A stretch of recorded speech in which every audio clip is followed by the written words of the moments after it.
जय माता दी भक्तों। आज हम नवरात्रि के छठे दिन श्री दुर्गा सप्तशती का 11वें अध्याय का रसपान करेंगे। तो आइए शुरू करते हैं। देवताओं का देवी की स्तुति करना और देवी का देवताओं को वरदान देना। महर्षि मेधा कहते हैं, दैत्य के मारे जाने पर इंद्रादि देवता अग्नि को आगे करके कात्यायनी देवी की स्तुति करने लगे। उस समय अभीष्ट की प्राप्ति के कारण उनके मुख खिले हुए थे। देवताओं ने कहा, हे शरणागतों के दुख दूर करने वाली देवी, तुम प्रसन्न हो। हे संपूर्ण जगत की माता, तुम प्रसन्न हो। विश्वेश्वरी, तुम विश्व की रक्षा करो, क्योंकि तुम इस चर और अचर की ईश्वरी हो। हे देवी, तुम संपूर्ण जगत की आधार रूप हो, क्योंकि तुम पृथ्वी रूप में भी स्थित हो और अत्यंत पराक्रम वाली देवी हो।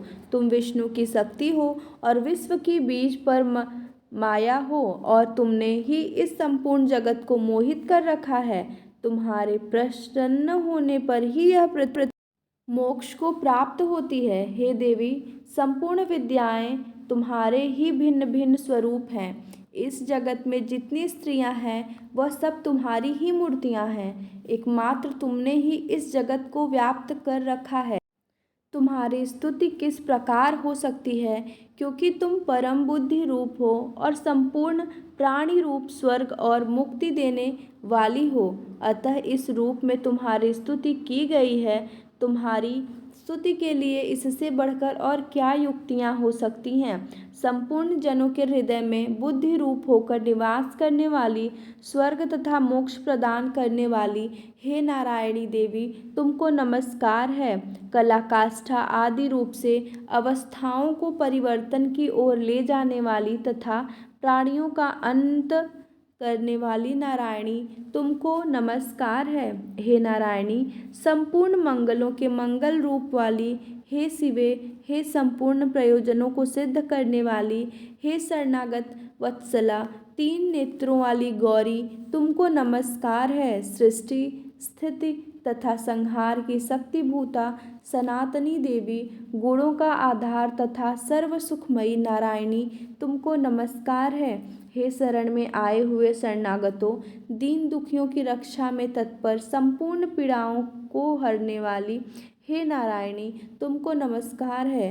हे नारायणी, तुम ब्रह्माणी का रूप धारण करके हंसों से जूते हुए विमान पर बैठती हो तथा कुश से अभिमंत्रित जल छिड़कती रहती हो। तुम्हें नमस्कार है। माहेश्वरी रूप से त्रिशूल, चंद्रमा और सर्पों को धारण करने वाली, हे महावृषभ वाहन वाली नारायणी, तुम्हें नमस्कार है। मोरों तथा कुक्कुटों से घिरी रहने वाली, महाशक्ति को धारण करने वाली, हे कौमारी रूप धारिणी निष्पाप नारायणी, तुम्हें नमस्कार है। हे शंख, चक्र, गदा और सांग धनुष रूप आयुधों को धारण करने वाली वैष्णवी शक्ति रूपा नारायणी, तुम हम पर प्रसन्न हो, तुम्हें नमस्कार है। हे दांतों पर पृथ्वी धारण करने वाली वाराह रूपिणी कल्याणमयी नारायणी, तुम्हें नमस्कार है। हे उग्र नृसिंह रूप से दैत्यों को मारने वाली, त्रिभुवन की रक्षा में संलग्न रखने वाली नारायणी, तुम्हें नमस्कार है। हे मस्तक पर किरीट और हाथ में महावज्र धारण करने वाली, सहस्र नेत्रों के कारण उज्ज्वल वृत्रासुर के प्राण हरने वाली ऐन्द्री शक्ति, हे नारायणी, तुम्हें नमस्कार है।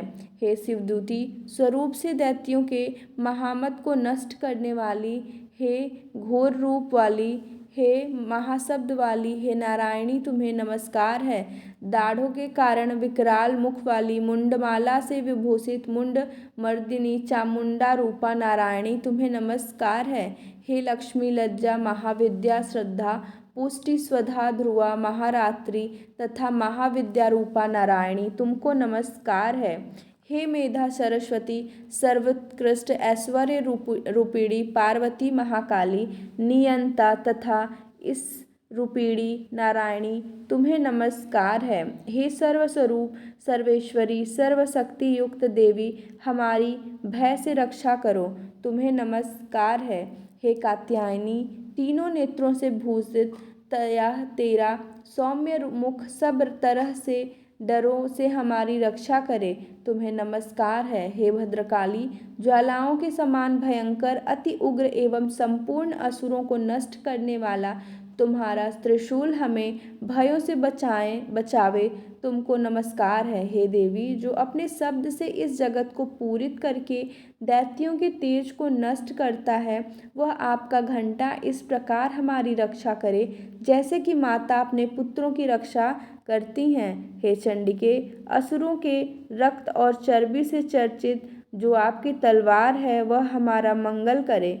हम तुमको नमस्कार करते हैं।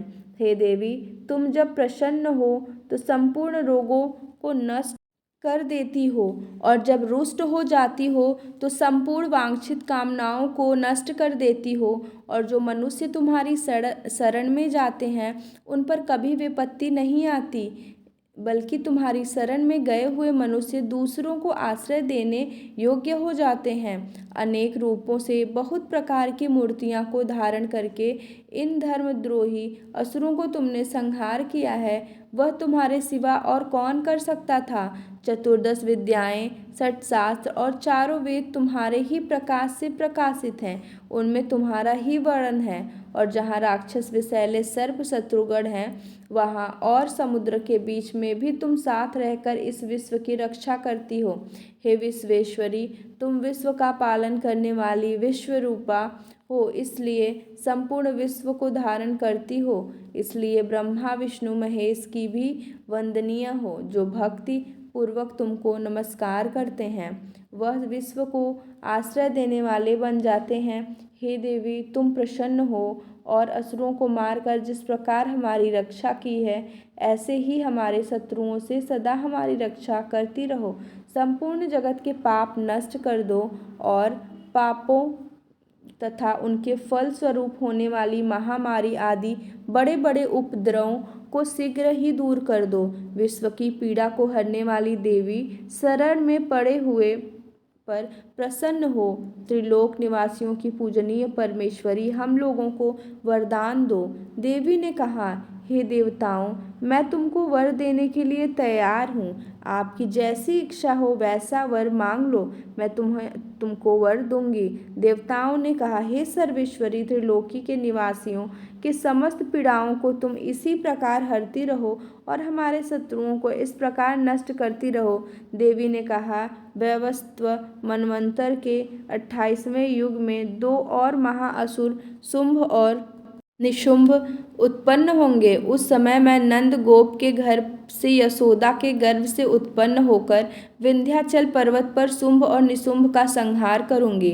फिर अत्यंत भयंकर रूप से पृथ्वी पर अवतीर्ण होकर मैं वैप्रचित्ति नामक दानवों का नाश करूंगी। उन भयंकर महाअसुरों को भक्षण करते समय मेरे दांत अनार के पुष्प के समान लाल होंगे।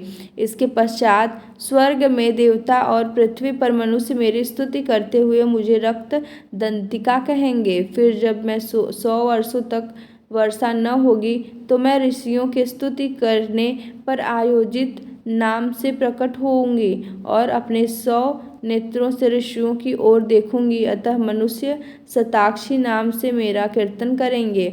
उस समय मैं अपने शरीर से उत्पन्न हुए प्राणों की रक्षा करने वाले शाकों द्वारा सब प्राणियों का पालन करूंगी।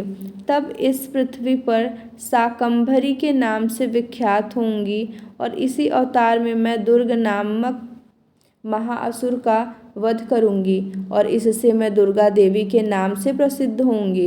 इसके पश्चात जब मैं भयानक रूप धारण करके हिमालय निवासी ऋषियों महर्षियों की रक्षा करूंगी, तब भीमा देवी के नाम से मेरी ख्याति होगी। और जब फिर अरुण नामक असुर तीनों लोकों को पीड़ित करेगा, तब मैं असंख्य भ्रमरों का रूप धारण करके उस महादैत्य का वध करूंगी।